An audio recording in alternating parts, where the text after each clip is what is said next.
Welcome back to our channel JK exam cracker. तो कैसे आप सभी अच्छे हो, अच्छे से पढ़ाई कर रहे हो? ठीक है, तो आज मैं आपके नेक्स्ट पॉलिटी के लेक्चर के साथ आया हूँ, ठीक है, जिसका नाम है प्रेसिडेंट। ओके, और प्रेसिडेंट की अगर मैं बात करूँ तो एग्ज़ाम प्रोस्पेक्टिव से अगर मैं इसके लिए बोलूँ तो ये काफ़ी इम्पोर्टेंट एक टॉपिक है। ओके, और जहाँ तक मैं अगर बात करूँ यार कि एग्ज़ामिनर के दिमाग की, तो प्रेसिडेंट से वो ऑलमोस्ट कुछ ना कुछ पूछता ही पूछता है। तो ठीक है, तो अगर तुम एग्ज़ाम के लिए प्रिपेयर कर रहे हो तो तुम्हारे लिए ये टॉपिक बहुत इंपॉर्टेंट है। ठीक है, इसको अच्छे से प्रिपेयर करना। और क्या इंपॉर्टेंट है हमारे लिए इस टॉपिक में वो आज हम जानेंगे, ठीक है, आगे लेक्चर में। और ये जो पूरे लेक्चर की जो पीडीएफ है वो तो मैं एक तो यहाँ पे मैंने लिंक में, एक सेकेंड, हाँ, यहाँ पे मैंने एक पेन ले लूँ ज़रा।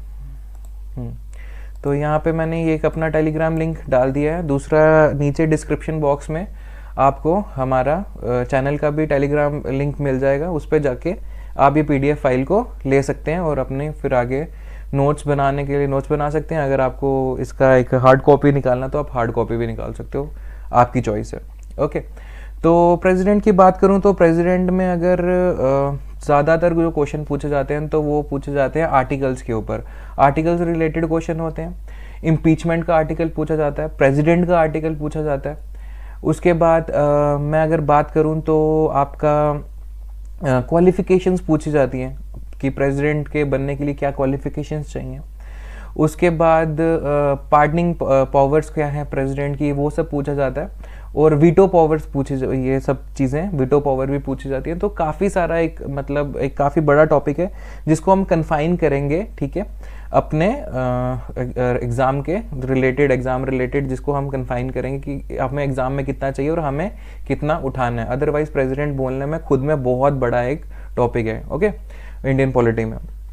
तो फिर चलिए आज का लेक्चर शुरू करते हैं। ओके, तो ठीक है, तो जैसे कि मैंने आपको बताया कि आर्टिकल्स के ऊपर बात करेंगे। तो आर्टिकल अगर बात करें तो यूनियन एग्जीक्यूटिव, जो ये पार्ट 5 है, part 5 of the Indian constitution में ये फॉल करता है। और ये पार्ट 5 में क्या आता है, यूनियन एग्जीक्यूटिव आता है, जो किस आर्टिकल से किस आर्टिकल के अंडर है, आर्टिकल 52 से लेके आर्टिकल 78 के अंदर पढ़ते हैं। बट अगर बात की जाए प्रेसिडेंट की, तो प्रेसिडेंट का जो आर्टिकल अगर आपसे पूछा जाएगा तो यही पूछा जाएगा कि प्रेसिडेंट का आर्टिकल बताओ, तो वहां पे जो आपका आंसर होगा वो आर्टिकल 52 ही होगा। तो आपको जो टिक करके आना है वो आर्टिकल 52 को ही टिक करके आना है। और अगर मैं बात करूं यूनियन एग्जीक्यूटिव की, तो यूनियन, जैसे कि मैंने यहाँ पे लिखा हुआ है आप लोगों के लिए कि यूनियन एग्जीक्यूटिव किस किस से बनता है, प्रेसिडेंट से बनता है, वाइस प्रेसिडेंट से बनता है, prime minister, council of minister and attorney general of India. Attorney general का ये जब नोट्स बनाओगे ये थोड़ा कैपिटल में कर देना, ओके। तो मैं जल्दी से टाइप करते करते मेरे से छूट गया होगा यार, ओके। तो हाँ, एक चीज़ और काफ़ी ज़्यादा इंपॉर्टेंट, ये पॉइंट है, ये काफ़ी इंपॉर्टेंट है कि जैसे कि बोला जाता है जो हमारे प्रेसिडेंट होते हैं उनको फर्स्ट सिटीजन ऑफ इंडिया बोला जाता है। ओके, क्वेश्चन आता है मतलब कि फर्स्ट सिटीजन ऑफ इंडिया किसे बोला जाता है और एग्जीक्यूटिव हेड किसे बोला जाता है। और एग्जीक्यूटिव हेड किसे बोला जाता है, जैसे कि आपको मैंने यहाँ पे बता दिया, एग्जीक्यूटिव हेड प्रेसिडेंट को बोला जाता है। और दूसरा चीज़ क्या बोला जाता है, फर्स्ट सिटीजन ऑफ इंडिया भी प्रेसिडेंट को ही बोला जाता है। और जैसे कि बात करूं, अगर मैं अपने पॉलिटिकल स्ट्रक्चर की, इंडिया के पॉलिटिकल स्ट्रक्चर की बात करूं, तो ये बताया जाता है, ये बोला जाता है कि जो प्रेसिडेंट जो भी काम करता है वो करता है किसके, on the aid and advice of council of ministers. और 42nd अमेंडमेंट, जैसे कि मैंने आपको बताया 1976 में जो हुई थी 42nd अमेंडमेंट, ये आपको ये ऑब्लिगेट करती है प्रेसिडेंट को कि वो एक्सेप्ट करे एडवाइस काउंसिल ऑफ मिनिस्टर्स की। और काउंसिल ऑफ मिनिस्टर्स में कौन आ जाते हैं, एक तो जो आपकी किचन कैबिनेट जो मिनिस्टर्स होंगे, ठीक है, और साथ में आपके प्राइम मिनिस्टर जो है रहते हैं, ओके। तो ये सब चीज़ें आपकी आ जाती हैं किसमें, काउंसिल ऑफ मिनिस्टर्स के अंदर। उसके बाद नेक्स्ट में चले जाऊं तो नेक्स्ट की बात करूं, क्वालिफिकेशन, ये काफ़ी इंपॉर्टेंट है। क्वालिफिकेशन से काफ़ी बार क्वेश्चन पूछ सकता है। 4 क्वालिफिकेशंस हैं जो बेसिक क्वालिफिकेशंस हैं, 4 क्वालिफिकेशंस हैं, ठीक है। He must be a citizen of India, ठीक है, completed 35 year age, eligible to be a member of Lok Sabha, ठीक है, या फिर एक मेंबर होना चाहिए लोकसभा का, ठीक है। और कोई भी office of profit must not hold any office of profit, कोई भी ऑफिस ऑफ प्रॉफिट उसको होल्ड नहीं किया होना चाहिए। अब ऑफिस ऑफ प्रॉफिट से अगर मैं बच्चों को बता दूं, ऑफिस ऑफ प्रॉफिट का मतलब यहाँ पे है कि ना ही उनके नाम पे कोई बिजनेस होना चाहिए, ना ही उनके नाम पे कोई और फर्म होनी चाहिए, ना ही वो किसी और तबके को लेके वहां पे कुछ काम कर रहे हैं। जैसे कि एक अगर मैं बोलूं सुप्रीम कोर्ट का जज, एक साथ सुप्रीम कोर्ट का जज और प्रेसिडेंट नहीं रह सकता। If you wants to be president of India, उन्हें चीफ जस्टिस या फिर जस्टिस कोई भी जो भी जज की उनकी जो पोस्ट होगी उसे छोड़ना पड़ेगा, या कोई क्लर्क ही क्यों ना हो उसे अपनी पोस्ट छोड़नी पड़ेगी। ओके, ये 4 क्वालिफिकेशन है जिस पे डायरेक्ट क्वेश्चन आता है, ठीक है। तो क्वालिफिकेशन में वो कुछ भी आपसे पूछ लेगा, कुछ भी आपसे आप क्वेश्चन पुट कर लेगा, और मे बी वो इनमें से 3 क्वालिफिकेशन दे या चारों दे दे और तुम्हें बोले ओनली ए ओनली बी, ठीक है, ABC या फिर ऑल ऑफ द अबव। तो अब तुम्हें ये पता है, ठीक है, ये तुम्हें नोट्स मिल जाएंगे, तो अब तुम्हें पता है कि ये सब क्वालिफिकेशन है कि to become a president of India. और अगर इलेक्शंस की बात करूं तो इलेक्शंस उसके आर्टिकल 54 और 55 में आते हैं। बड़ी हद तक इलेक्शंस में तुमसे इलेक्शंस के आर्टिकल्स ही पूछेगा, इससे ऊपर कुछ नहीं पूछेगा। एक चीज और पूछ सकता है, जैसे नीचे 15,000 रुपए की, यहाँ पे मैंने लिखा है 15,000 रुपए की एक सिक्योरिटी डिपॉजिट जो भी कैंडिडेट खड़ा होता है प्रेसिडेंट के लिए, तो उन्हें RBI में रिजर्व, ओके, तो RBI में उन्हें रिजर्व बैंक ऑफ इंडिया में 15,000 रुपए का एक डिपॉजिट करवाना पड़ता है। तो ये चीज ना आप एक बार पता कर लेना, एक सेकेंड, कुछ टेक्निकल 1 मिनट प्रॉब्लम है, हाँ। तो ये चीज ना आप पता कर, ये चीज आप देख लेना कि जब कभी क्वेश्चन आए कि कौन से बैंक में कहाँ पे डिपॉजिट, अगर वो ये भी बोल सकता है स्टेट बैंक में हो सकता है, RBI में, PNB, कोई भी बैंक में कहाँ पे होता है, तो आपको पता होना चाहिए RBI में होते हैं ये पैसे जमा, ठीक है। सिक्योरिटी जो डिपॉजिट होता है वो RBI में होता है, और कितने का होता है 15,000 रुपए का, और ये रिफंडेबल है, ठीक है। इन केस अगर प्रेसिडेंट 1/6 ऑफ द टोटल जो वैलिड वोट्स हैं, ठीक है, अगर वो भी ना ले पाए तो कैंडिडेट का जो ये 15,000 रुपए है वो 45 हो जाता है, मतलब उसको नहीं मिलेगा। जैसे कि आपने नॉर्मली सुना होगा in case of MLAs and MPs जमानत जब्त हो जाती है, ठीक है। तो ये सब चीजें आपने सुनी होंगी, ठीक है। और इलेक्टोरल कॉलेज से इनडायरेक्टली ये इलेक्ट होते हैं, ये सब चीजें आएंगी। हाँ, और एक चीज और, सिंगल ट्रांसफरेबल वोट, ठीक है। प्रोसीजर क्या होता है, सिंगल ट्रांसफरेबल वोट, ये याद कर लेना, नीचे मैंने लिखा होगा वैसे नोट्स में। अब मैं इतना डीपली तुम्हें घुसूंगा नहीं अंदर, तुम्हारे पास पूरे नोट्स हैं, PDF तुम्हें मिल जाएगी, अच्छे से एक बार इसको रीड आउट करके पढ़ लेना। ओके, जो इंपॉर्टेंट है वो मैं तुम्हें मार्क करवा रहा हूँ। सिंगल ट्रांसफरेबल वोट को याद रखना, ठीक है। अगर प्रोसीजर कभी पूछे कि कौन से प्रोसीजर से सिलेक्शन होती है, तो सिंगल ट्रांसफरेबल वोट या फिर बैलेट से उसको बोला जाता है प्रेसिडेंट के इलेक्शन को। ओके, ठीक है। तो एक चीज और यहाँ पे मैंने नोट करके लिखा है, जो VV गिरी हैं, ठीक है, VV Giri is the only person, या फिर मैं बोलूँ कि एक ओनली ऐसे प्रेसिडेंट रह चुके हैं, ठीक है, जो कि इंडिपेंडेंटली खड़े हुए थे और जीत गए थे, किसी पार्टी के थ्रू ये खड़े नहीं हुए थे। जैसे कि मैंने लिखा in the history of parliament president elections, VV Giri is the only person who won the election of the president as an independent candidate in 1969।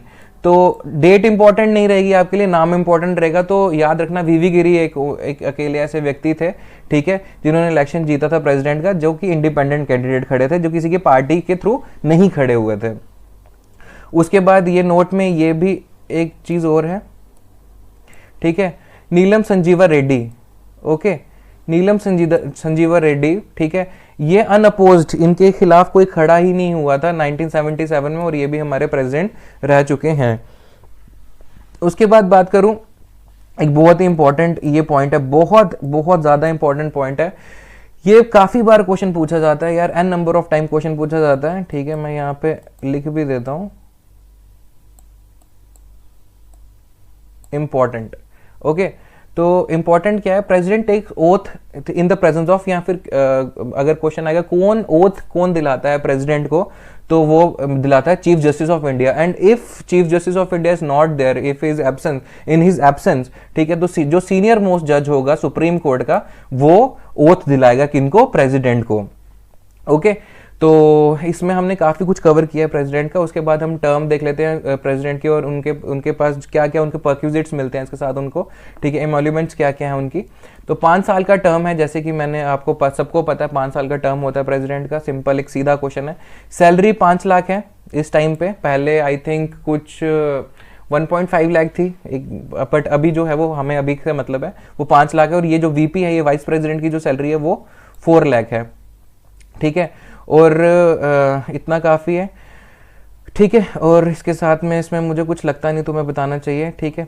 और आर्टिकल, ये एक चीज़ पढ़ लो, article 57 says that there is no upper limit on the number of times a person can become president. जैसे कि आपको पता है यूएस में एक इंसान सिर्फ 2 टेन्योर के लिए प्रेसिडेंट बन सकता है, बट अगर मैं इंडिया की बात करूं तो ऐसा आर्टिकल 57 ये बोलता है, एक ये आर्टिकल मैंने इसलिए डाल दिया क्योंकि इंपॉर्टेंट था। आर्टिकल 57 ये बोलता है कि कोई भी जो एक इंसान कितनी भी बार चाहे तो वो प्रेसिडेंट के लिए खड़ा हो सकता है और वो प्रेसिडेंट बन सकता है। एक और चीज है इम्पीचमेंट, डायरेक्ट क्वेश्चन आता है, डायरेक्ट, ठीक है, डायरेक्ट क्वेश्चन आता है। ये यार ये ना इधर थोड़ा वो ऐसी आएगी, राइटिंग ऐसी आएगी, ठीक है। तो डायरेक्ट क्वेश्चन आता है इसमें से कि इम्पीचमेंट का वो सीधे पूछता है कि इम्पीचमेंट का आर्टिकल बता दो कि जो किस आर्टिकल के थ्रू प्रेसिडेंट की जो इम्पीचमेंट है, ठीक है, वो इनिशिएट होती है, क्या इम्पीचमेंट का जो उसका आर्टिकल का नंबर बता दो। तो आर्टिकल 61 तुम्हारे पास आ गया, जो कि इम्पीचमेंट का तुम्हारा आर्टिकल है, ठीक है।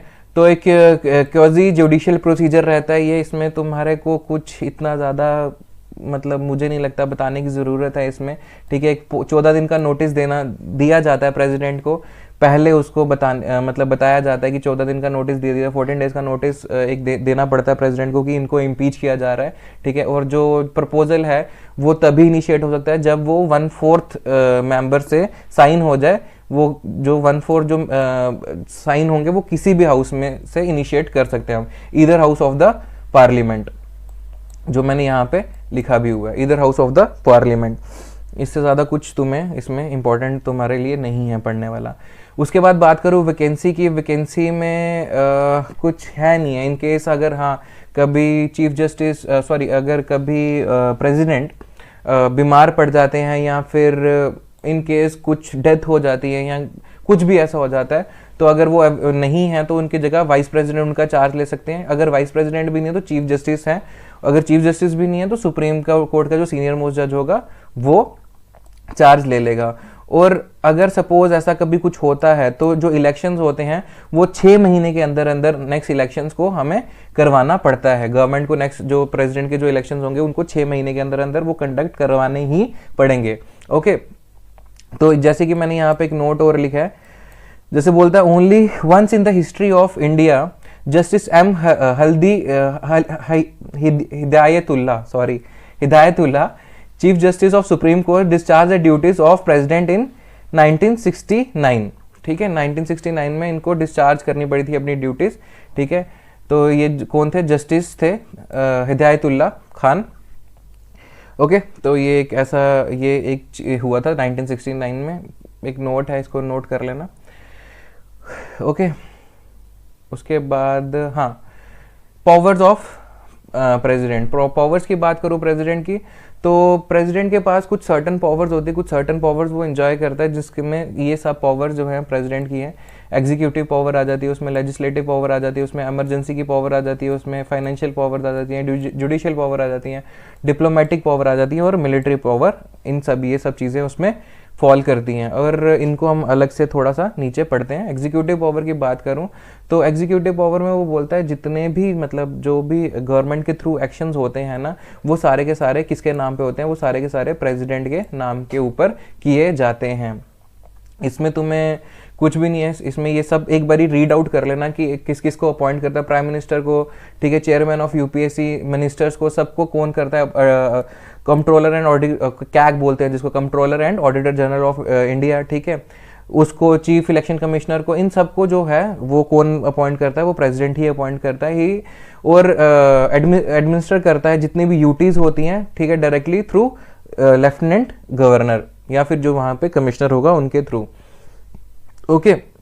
इसमें कुछ तुम्हें एक बारी गो थ्रू कर लेना, तुम्हें खुद समझ आ जाएगा, इजी, बिल्कुल सिंपल लैंग्वेज में मैंने लिखा हुआ है यहाँ पे।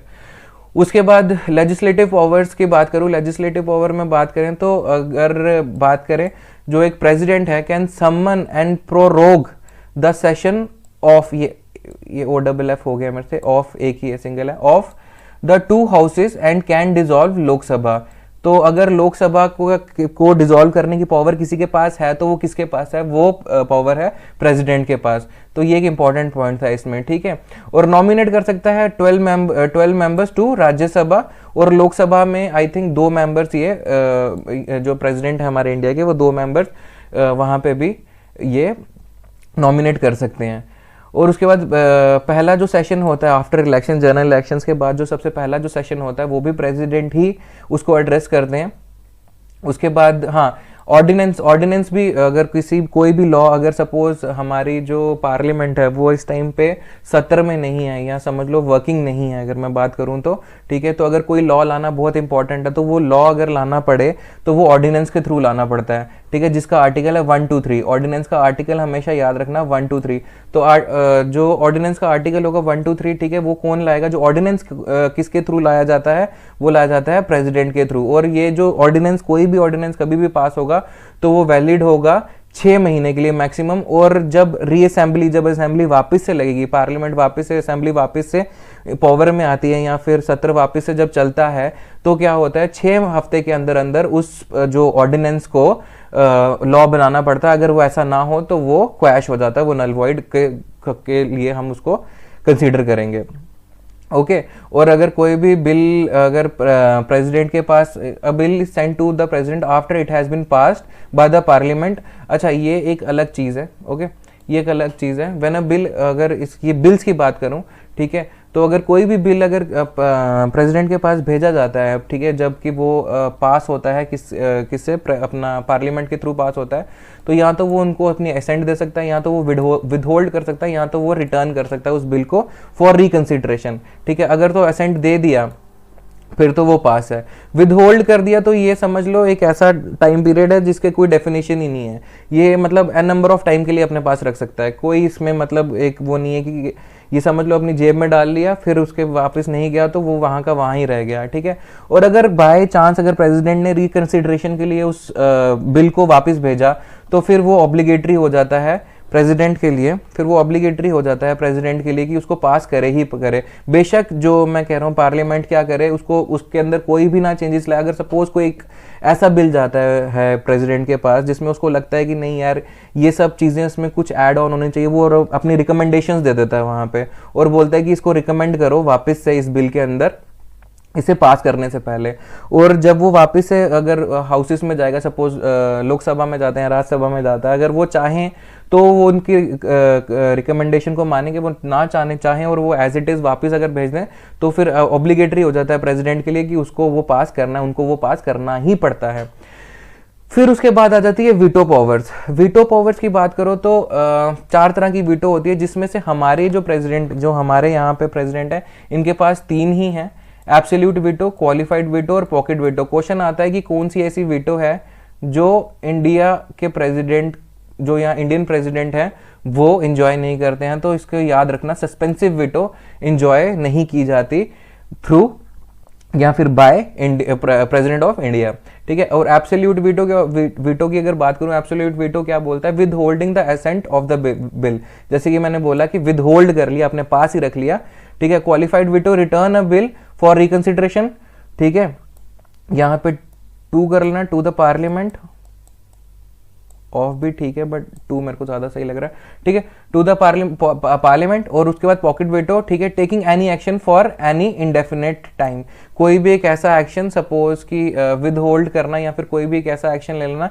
इंडेफिनेट टाइम के लिए। सपोज कि अगर एक ऐसा बिल है जो प्रेसिडेंट के पास आया है, ठीक है, और अगर उन्होंने उसको रख लिया अपने पास तो वो सालों साल भी वहाँ पड़ा रहेगा, तो वो पॉकेट वीटो अपनी पॉकेट में डाल लिया तो वो वापस नहीं जा सकता, तो वो नहीं जा सकता। तो वो एक वीटो पावर है प्रेसिडेंट के पास कि वो अब उस लॉ को नहीं बनने देंगे या फिर जो भी उनके पास बिल आएगा उसको इनिशिएट नहीं होने देंगे। ओके उसके बाद फाइनेंशियल पावर आए तो फाइनेंशियल पावर्स की बात करूं, all money bills can be originate in the parliament only on the recommendation of president. जितने भी मनी बिल्स होते हैं, जितने भी मनी बिल होंगे पार्लियामेंट में, ठीक है, वो किसकी रिकमेंडेशन पे आते हैं पार्लियामेंट के अंदर? वो आते हैं प्रेसिडेंट के की रिकमेंडेशन के अंदर। इसीलिए ये ऑब्लिगेटरी है प्रेसिडेंट के लिए कि वो जो कोई भी मनी बिल होता है उसको रिजेक्ट नहीं कर सकता, उसको विदहोल्ड नहीं कर सकता, या फिर उसको एक तरह से मैं बोलूं कि अपने क्या कहते हैं रिकंसिडरेशन के लिए भी नहीं भेज सकता। ओके ठीक है, तो अपॉइंट्स फाइनेंस कमीशन, ठीक है, फाइनेंस कमीशन को भी यही अपॉइंट करते हैं, ठीक है, विच रिकमेंड्स दैट, ये फुल स्टॉप है यहाँ पे, ठीक है, which recommends the distribution of taxes between union and state government.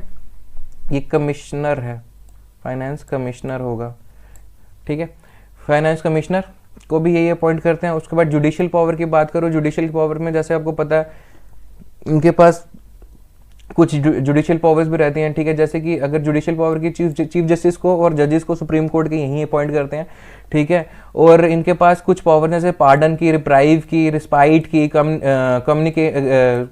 Commutation की, कम कर देना किसी चीज़ की सज़ा को, ठीक है, और रिमिशन की। अब ये सज़ाएं इतना तुम्हें ज़्यादा मतलब एग्जाम में नहीं आएगा, इसलिए तुम इतना ही पढ़ो कि जुडिशियल पावर में कौन कौन सी ऐसी पावर्स हैं जो प्रेसिडेंट के को यहाँ प्रेसिडेंट, हमारे प्रेसिडेंट ऑफ इंडिया एंजॉय करते हैं। ओके और उसके बाद मिलिट्री पावर्स की बात करूँ तो military power he is the supreme commander of all the defence forces of India. ये सब मैंने आपको पहले भी बता रखा है कि सुप्रीम कमांडर कौन होता है, प्रेसिडेंट होता है, ठीक है, और appoint chief of army, navy and air force, army और नेवी के चीफ को वही अपॉइंट करते हैं, ठीक है, declare war and conclude peace subject to the approval of the parliament. अगर वॉर को सपोज कभी डिक्लेयर करना है या वॉर को खत्म भी करना है तो वो भी कौन नहीं करेगा, वो भी प्रेसिडेंट ही, यहाँ प्रेसिडेंट के थ्रू ही होगा, प्रेसिडेंट के सिग्नेचर्स ही लगेंगे उसके अंदर, ठीक है। उसके बाद नेक्स्ट आ गया मैं डिप्लोमेटिक पावर्स के ऊपर। डिप्लोमेटिक पावर की अगर बात करूँ तो भी इसमें एक बारी मतलब सिर्फ रीड कर लेना, ठीक है, इंटरनेशनल ट्रीटीज, कोई भी एग्रीमेंट्स होते हैं वो भी सब उनके ही नाम के ऊपर होते हैं, ठीक, रिप्रेजेंट कंट्री, ठीक है, इंटरनेशनल फोरम्स में कहीं पे भी अगर रिप्रेजेंटेशन देनी होगी तो वो प्रेसिडेंट के नाम पे ही आती है। उसके बाद last but not the least अगर मैं बात करूँ इमरजेंसी पावर्स की बात करूँ तो 3 तरह की इमरजेंसी होती है, जैसे कि मैंने शायद पहले कभी क्लास में अगर नहीं भी बताया तो सुन लो, नेशनल इमरजेंसी, ठीक है, प्रेसिडेंट रूल और फाइनेंशियल इमरजेंसी, ठीक है, आर्टिकल 352, आर्टिकल 356, आर्टिकल 360, 3 तरह की इमरजेंसी होती है जो कि पावर है जिसके प्रेसिडेंट के पास, जिसमें वो इस इमरजेंसी को लगा सकता है, या फिर पूरे देश में लगा सकता है, या किसी एक स्टेट में प्रेसिडेंट रूल किसी एक स्टेट में भी लग सकता है, या फाइनेंशियल इमरजेंसी कभी हमारे देश में लगी नहीं है, 91 में एक बार लगने वाली थी, बट उसके बाद हमारे पास LPG मॉडल आ गया, ठीक है, डॉक्टर नरसिम्हा राव की सरकार थी उस टाइम पे, तो उस चीज़ में अभी नहीं जाते हैं, ठीक है। तो इमरजेंसी, अगर इमरजेंसी पावर्स की बात करूँ तो 3 तरह की इमरजेंसी पावर्स होती हैं अपने प्रेसिडेंट के पास, जिसका नाम है नेशनल इमरजेंसी, प्रेसिडेंट रूल और फाइनेंशियल इमरजेंसी, ओके, और जिनके मैंने आर्टिकल यहाँ पे दे दिए हैं, जिसको हम अलग से भी पढ़ेंगे, क्योंकि अगर मैं एग्जाम पॉइंट से बात करूँ, एग्जाम पॉइंट ऑफ व्यू से बात करूँ तो यहाँ से भी तुम्हें क्वेश्चन बहुत बार आने वाले हैं आगे, ओके। तो इन शॉर्ट अब हमने यहाँ पे अपना प्रेसिडेंट ख़त्म कर लिया है, ठीक है। अगर किसी को भी कोई प्रॉब्लम होगी इस टॉपिक में, या कुछ अगर किसी बच्चे को ये लगता है कि सर मैंने कुछ छोड़ दिया, सर आपने कुछ ये चीज़ें नहीं बताई हैं, तो मुझे नीचे कमेंट बॉक्स में, कमेंट सेक्शन में एक बार लिख के ज़रूर बताना, मैं आप सबको वो आगे कवर कर लूँगा, या फिर उस जो भी आपका क्वेरी होगी, क्वेरी रिलेटेड आपको आंसर कर दूंगा, ओके। फिलहाल जितना मैंने लिखाया है, मुझे जितना लगता है आपके लिए इतना बहुत है, सफिशेंट है, इससे ज़्यादा तुम्हें करने की ज़रूरत नहीं पड़ेगी। एग्ज़ाम अगर तुम एक वनडे एग्ज़ाम की बात करूँ, जैसे GK SSB के एग्ज़ाम हो गए, या SSC के सेंटर के जो एग्ज़ाम होते हैं, CGL के, CHSL के, तो जो ये तुम्हारे वनडे एग्ज़ाम होते हैं ना, ठीक है, इनमें तुम्हें क्या है कि तुम्हें इससे ज़्यादा तुम्हें लपेटने की ज़रूरत नहीं है, ठीक है, इससे ज़्यादा तुम्हें रिटेन करने की ज़रूरत नहीं है, इतना तुम्हारे लिए, इतना स्टूडेंट्स के लिए बहुत है, काफ़ी है। और मैंने जैसे बता दिया, ये यहाँ पे ऊपर लिंक है तुम्हारे पास, जब तुम PDF डाउनलोड करोगे तो यहाँ पे ये लिंक है, ठीक है, इस लिंक पे जाके तुम्हें PDF मिल जाएगी, और डिस्क्रिप्शन बॉक्स में 2 लिंक होंगे, ये भी होगा और एक JK एग्जाम क्रैकर का लिंक भी होगा, वहाँ पे भी PDF मिल जाएगी और यहाँ पे भी PDF मिल जाएगी, ओके। तो जिस पे भी तुम आना चाहो वहाँ पे आके तुम अपनी PDF फाइल ले सकते हो। और जितने भी तुम्हें आगे पीडीएफ मिलेंगे वो इस पे मिलते रहेंगे। तो अगर चाहे जो इन बच्चा चाहता है वो इस टेलीग्राम लिंक को क्लिक करके चैनल को सब्सक्राइब कर सकता है वहाँ पे टेलीग्राम के। It is just like a page. Okay, तो फिर ठीक है, आज के लिए काफ़ी है इतना। मेरे को जहाँ तक लगता है मैंने प्रेसिडेंट में सब कुछ कवर कर लिया। अगर कुछ ऐसा होगा तो कमेंट करना, ठीक है, और लाइक करना, और अगर अच्छा लगेगा तो भी बताना, कुछ कमी पेशी होगी तो भी बताना, ठीक। तो चलिए फिर मिलते हैं नेक्स्ट लेक्चर में जल्दी। तो तब तक के लिए अपना ख्याल रखो, सब अच्छे रहो, स्वस्थ रहो। ओके, ठीक है फिर चलिए, okay bye, thank you, take care.